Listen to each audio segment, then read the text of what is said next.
अब 89वें नंबर श्लोक में उत्तम आर्जव धर्म को समझाएंगे आचार्य 89 और 90 दोनों श्लोकों में।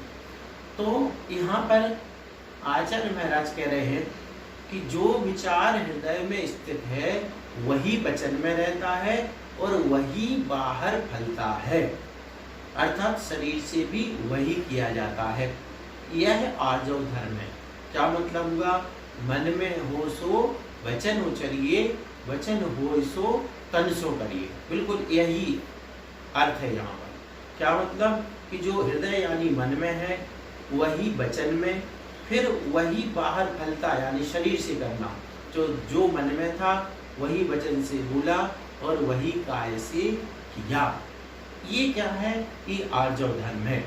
इसके विपरीत दूसरों को धोखा देना यह अधर्म है। मन वचन का एक रखना ये आर्जव धर्म है और इसके विपरीत धोखा देना किसी को ये अधर्म है। और ये दोनों यहाँ क्रम से देवगति और नरक गति के कारण। इनसे क्या फायदा है? कोई यदि आर्जव धर्म का पालन करता है तो वह योगस्या वक्रता चा शुभस्य नामना, इस प्रकार से बहुत सारी बातें तत्व सूत्र में जब आप पढ़ेंगे तो पढ़ने में आएंगी।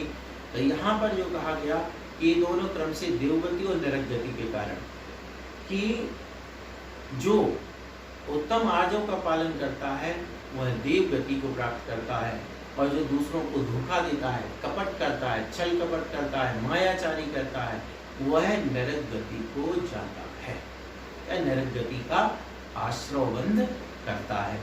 अब यहाँ पे अपन को क्या समझना है कि हृदय में, मन की जगह यहाँ शब्द का प्रयोग किया हृदय, तो हृदय में जो स्थित है यानी मन में जो है वही वचन में और वही बाहर फलता यानी शरीर के द्वारा किया जाना। तो जो अब ऐसा किसके होता है ये भी अपन को समझना चाहिए। शास्त्रों की जो बात कही जाती है उस हर चीज का, हर क्रिया का कोई पात्र होता है। हर कोई हर कार्य नहीं कर सकता। मान के चलो कहा गया कि ठंड के दिन में और कोई मुनिराज बिल्कुल नदी के ठंडे पानी के वहां जाकर के खुले में और कई दिनों तक या घंटों तक ध्यान कर रहे हैं, तो उसका पात्र देखना पड़ेगा। ये उत्कृष्ट बात कही गई है। अब ये सब पे नहीं लगेगी, उसके लिए उसकी उतनी शक्ति, सहनन शक्ति किसके पास है? वह साधु वहां जाकर के खड़ा हो सकता है। तो कोई जब बात की जाती है तो उसका पात्र भी देखा जाता है। इसलिए अपन को ध्यान रखने वाली बात है, जब हमारे यहाँ हिंसा की बात आती है तो क्या कहा जाता है कि जो गृहस्थ है वह संकल्पी हिंसा का त्यागी होता है, संकल्प पूर्वक किसी को नहीं मारता है। उद्योग में हिंसा होती है वो नहीं छोड़ सकता। आरंभ घर में झाड़ू लगाना, पोछा, भोजन पानी करना है तो उसमें हिंसा होगी, तो उनका त्यागी नहीं होता है। तो ये सब कैटेगरी होती है, पात्रता होती है। इसी प्रकार मन में हो सो वचन उचरिए, मन में क्या है और फिर वही वचन में कहना, वही काय से करना, ये उत्कृष्ट साधुता है। उत्तम इसीलिए देखो सामान्य नहीं, उत्तम आर्जव धर्म है। उत्तम आर्जव धर्म आसान होता, सामान्य होता तो सीधे सीधे फिर कोई भी पालन कर लेता। क्यों? क्योंकि इसके साथ बहुत समस्याएं होती हैं। यहाँ तक कि देखो जब विष्णु कुमार मुनिराज और वहाँ लघु बन करके उन बलि आदि के सामने पहुँचते हैं तो वो सीधे नहीं बोलते हैं। मन में तो क्या था कि उसको बलि को शिक्षा देनी थी और वचन से क्या कह रहे थे कि हमें सिर्फ 3 डग जमीन चाहिए है। तो अब आप कहो कि ये तो कुटिलता हो गई। नहीं, वहाँ पर क्या देखा जाएगा? उनका अभिप्राय देखा जाएगा। वो 700 मुनिराजों की रक्षा करने के लिए उनका मन कुछ है, वचन कुछ है। तो ऐसा होते हुए भी वो आर्जव कहलाएगा। और अगर मन में पाप का कार्य है और वचन से कोई अच्छा भी बोल रहा है तो भी वह धर्म की कोटि में नहीं आएगा। एक बात कही जाती है, मन मेला तन उजरा या बगुले की भाग याते तो कौवा भला भीतर बाहर एक। अब जैसे बगुला है और बगुला देखो आप देखने में बहुत साफ स्वच्छ सफेद लग रहा लेकिन उसके मन में तो मछली का ध्यान किए है कि जैसी मछली दिखे वह चोंच मार लूं। इसी प्रकार से यदि कोई बाहर से कुल मिलाकर के अपन को इसका भाव समझना है कि मन, वचन और काय की एकाग्रता ये उत्कृष्ट लक्ष्य है। हे भगवान, ऐसा लक्ष्य कब मिलेगा, ऐसी स्थिति कब मिलेगी जब मेरे मन में जो हो वही वचन में ला सकूं और वही काय से कर सकूं। दूसरी बात करना क्या चाहिए कि जितनी जहाँ तक संभव हो जिस बात में ऐसा हो सके धार्मिक रूप से, तो हमें पूरी कोशिश करना चाहिए कि मन में वही, वचन में वही, काय में वही करें। और साधु जो होते हैं उनका जीवन इसी प्रकार का होता है, उनका मन, वचन और काय एक होता है। इसी का नाम आर्जव धर्म।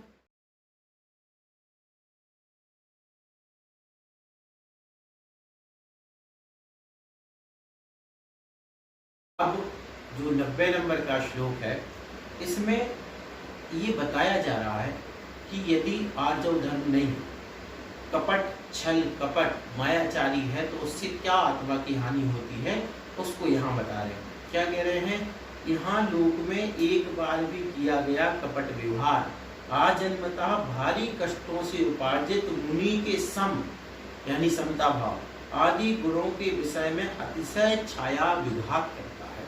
इसका क्या मतलब हुआ कि जो मुनि ने बड़ी मुश्किल से समता भाव को अपनाया था। समता भाव अपनाना अपन जानते हैं कि राग द्वेष के बिना जीना कितना कठिन काम है, उसको अपनाया था। लेकिन छल कपट का व्यवहार, मायाचारी का व्यवहार क्या कर देता है, अन्य जो गुण हैं, समता आदि गुण हैं, उन गुणों का नाश कर देता है। जैसे उसने छल कपट किया तो समता आदि जो अच्छे गुण हैं उन गुणों का भी क्या हो जाता है, घात हो जाता, अतिशय विघात मतलब पूरी तरीके से नाश हो जाती है। अर्थात उक्त मायाचार से सम आदि गुणों की छाया भी शेष नहीं लगती है। छाया विघात यानी छाया विशेष, छाया मतलब होता है कि परछाई भी उसकी नहीं बचती, पूरी तरीके से नाश हो जाता है, वे निर्मूलता नष्ट हो जाते हैं। कारण कि उस कपटपूर्ण व्यवहार में वस्तुतः क्रोधादिक सभी दुर्गुण परिपूर्ण होकर रहते हैं। क्या होता है, जब कोई कपट करता है तो कपट के लिए उसको कई मुखौटे बनाने पड़ते हैं, कई प्रकार से ठगने के लिए बाहरी रूप धारण करने पड़ते हैं, क्रोध का भी सहारा लेना पड़ता है, अन्य दशाएं करनी पड़ती हैं।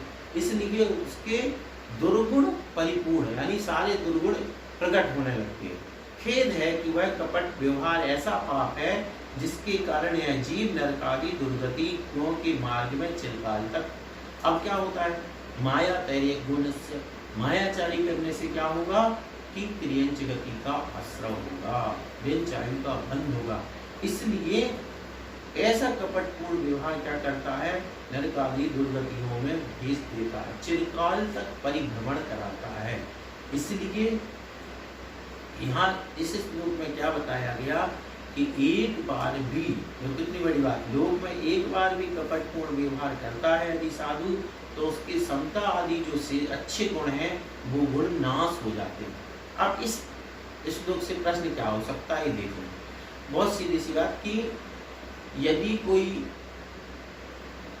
आर्जव धर्म का पालन नहीं करता है या कपटपूर्ण व्यवहार करता है तो उसको क्या हानि होती है, तो फिर उसका उत्तर इस श्लोक से निकलेगा कि एक बार भी कोई कपटपूर्ण मुनि व्यवहार करता है तो फिर उसके जो समता आदि गुण हैं वे सारे गुण पूरी तरीके से नाश हो जाते हैं और परलोक की अपेक्षा उसको दुर्गतियों में जाना पड़ता है।